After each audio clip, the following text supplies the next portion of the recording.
baga nagaan walitti deebine jecha oduu ijoo qabateetiin isiniif dhiyaadhee jira.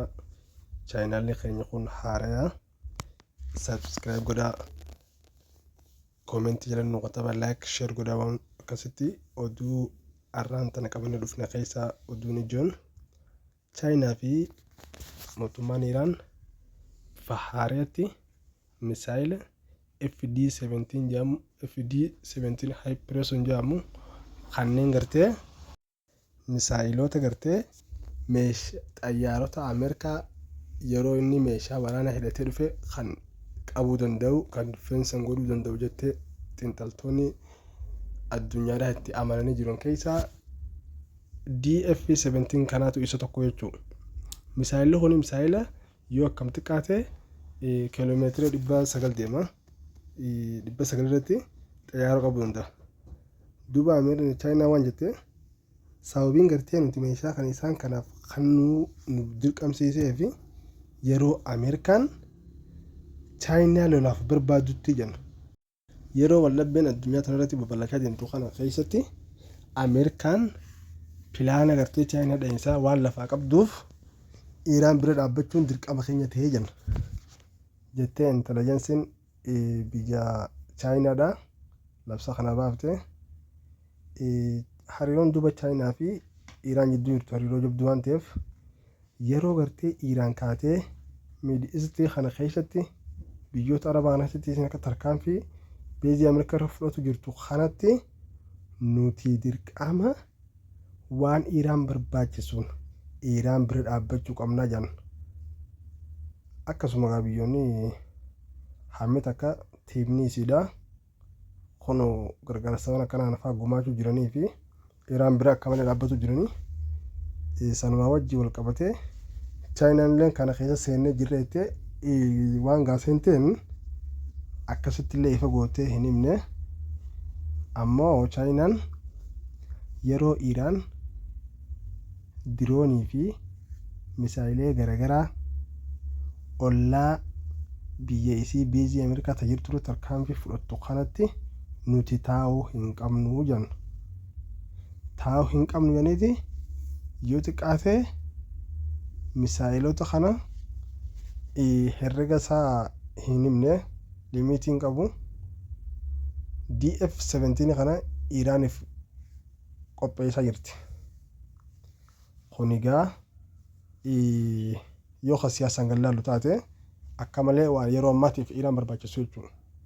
Yeroo warri lixaa xayyaara gartee Ameerikaan xayyaara tokko keessatti ittiin boontuuni xayyaara gaararraa fakkaatu bal'aa kan yeroo tana durallee dhuftee magaalaa Iraan tanaan dhawuu turte san misaayilli kun inni qabaa jedhaniiti itti amanan.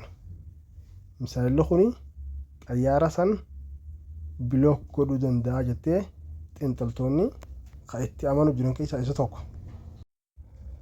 Haa ta'u garuu yeroo ammaan tana biyyoonni misaayila kana qaban dhugaa hin jiran jechuu dandeenya.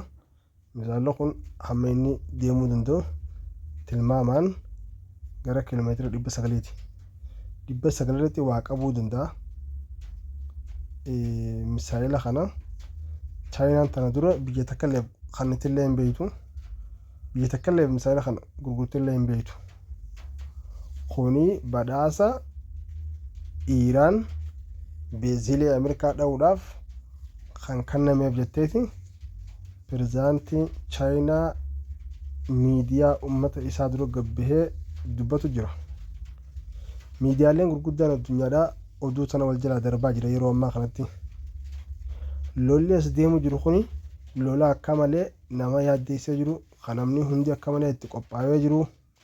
Lolli kuni yoo xiqqaate biyyoota gartee addunyaa tana keessa meeshaalee waraanaatiin dureessii taate hunda wal gayyaamu jira. Biyya gurguddaa wal gayyaamu jira.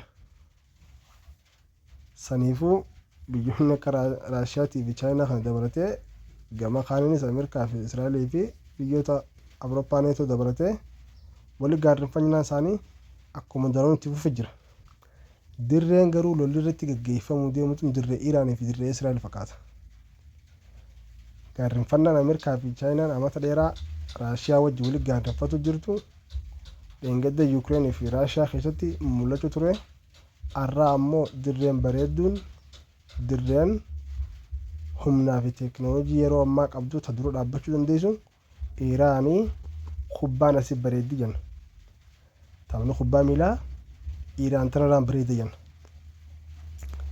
Saniifuu Chaayinaan waraana Iraan jaaruu fi waraana Iraan tumsuu fi keessatti gahee olaanaadha Iraan biraa qabdi. Akkasuma ministeerri Iraan illee akka maleedha Chaayinaa galatoonfatu jira. Dhuguma waayillan keenya waayillee yeroo dheeraadhaa yeroo nuti warroottan liidareeta keenya yookaan hojii duree keenya nurraa ajjeesan nuti haluusoon bahuudhaaf nuti lafaa kaanutti akka malee Chaayinaan nu bira dhaabbattee sappoot nu goote jechuudhaan warri Iraan dubbatu jira. Akkasuma guyyaa har'aan tanaa Chaayinaan satalaayitii isaaniitiin Ameerikaa tana dhaqanii opereeshinii qoratan. Iddoo Ameerikaa fi hagam takka gahee isin lolaaf qophaa'uu jirtuu fi waan isin ta'u jirtu satalaayitii 300 itti erganiiti qoratanii jiran. Pireezidaantiin Chaayinaadhaa har'a gabbee ifa dubbate. Ameerikaan akka Chaayinaadhaaf lolaaf qophaa'uu jirtu ifa garree jirraa asirra wal garree jirraa jeetiin akka malee dubbii tana cimsee dubbatu jira. Dhuguma Ameerikaan Chaayinaa foo qophii ni qabdi yoo hojjetu taate kunoo ragaaleen satalaayitiin Chaayinaatu baasu jirti. Satalaayitiin Chaayinaatu baasu jirti. Lola Iraan kana duubaan eenyu akka duubaan isin mul'atu Raashiyaa fi Chaayinaan akka lola kana duubaan isitti mul'atu jiran Ameerikaan qaqqabatutti hin jirtu. Qophiin amma Ameerikaan jirtu tun qophii Chaayinaatii fi malee ta'e Iraan qofaa miti jetteeti.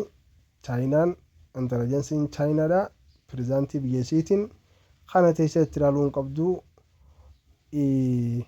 buutiin ni gaggabdi malee hinduutu biyyee nyaatee kaatii Iraanuma tanaa wajjin keessaa baasuu qabdaa jettee intelejensiin biyya isaatiis itti lafaa kaatee jirti. Saniifuu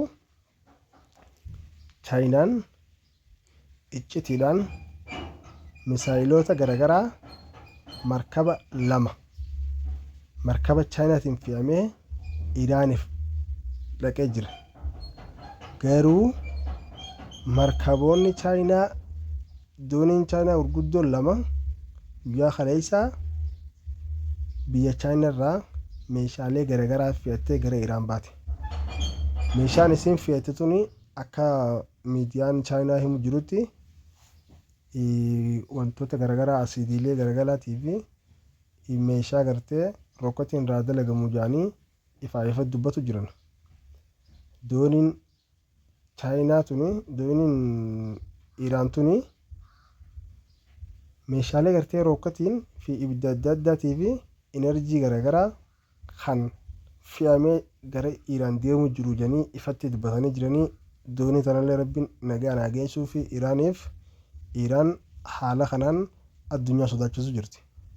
Addunyaan lubbuun qeensa jala galtee jirti.